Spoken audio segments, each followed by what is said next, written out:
Hello, Gaselit tässä terve aurinkoiselta konepajalta. Saatiin just vähän aikaa sitten tietoa, että voitettiin Oulun musiikkivideofestivaaleilla tämmönen musiikkivideoiden edistämispalkinto. Ja ollaan siitä hyvin otettuja ja samalla meidät pyydettiin vähän muistelemaan ja fiilistelemään meidän suhdetta musiikkivideoihin. Ja suhdehan on syvä ja musavideot on ollut heti bändin alusta asti aika oleellinen juttu meille.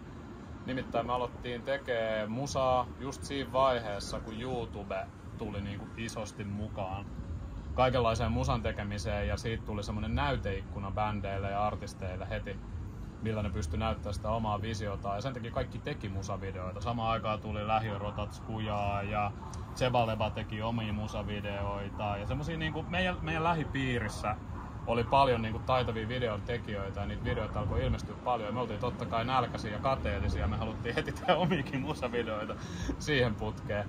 Et tuntui siltä, että bändi ei ollut olemassa oikeastaan, vaikka sillä oli musaa, mutta jos ei sillä ollut musavideoita, niin sit se jäi vähän vaillinaiseksi. Joo, eka video tehtiin Silmäpussit-nimiseen kappaleeseen ja se oli heti hyppäys musiikkivideoiden tekemisen syvään päätyyn. Nimittäin kuvaukset järjestettiin tammikuussa, oli 120 asteen pakkanen ja me oltiin yhytetty meidän ystävä Tuomo Kujalasta videot tekemään, joka oli aikaisemmin kunnostautunut ehkä tällaisen lyhyt elokuva, harrastajaelokuva skenessä ja hän halusi heti tehdä sit aika tällaisen kattavan käsikirjoituksen meidän ekaan musavideoon ja jako kuvaukset 3 helvetin pitkälle kuvauspäivälle ja me mietittiin, että tällaistako tää aina on, että me tutistaa 3 päivää täällä helvetinmoisessa pakkasessa, että tää on kovaa hommaa. Ja sellaista se on aina ollut. Niin, mä olin just sanomassa, että tästä on ehkä tullut myös semmonen jotenkin toistuva teema meidän musavideoiden tekemisestä. Me ollaan hyvin harvoin tehty musiikkivideoita kauniissa ja aurinkoisessa säässä. Me tehdään niitä aina silloin, kun sataa ja on kova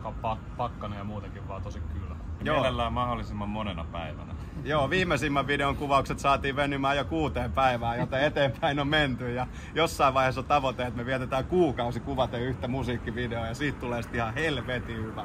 Ainut pyyntö mulla on vaan sitä varten, että tehdään se tällaisissa olosuhteissa sitten.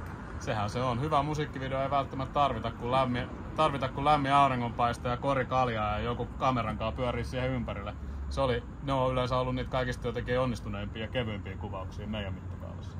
Kyllä. Ja mä olin sanomassa, että hyviä musiikkivideofestivaaleja sinne täältä ja kiitoksia vielä koko Poppolta. Kiitos ja jatkakaa musiikkivideoiden tekemistä, kaikki niiden parissa pyörivät. Niitä on kiva katsoa, niitä on kiva tehdä ja ne jää elämään. Kiitos.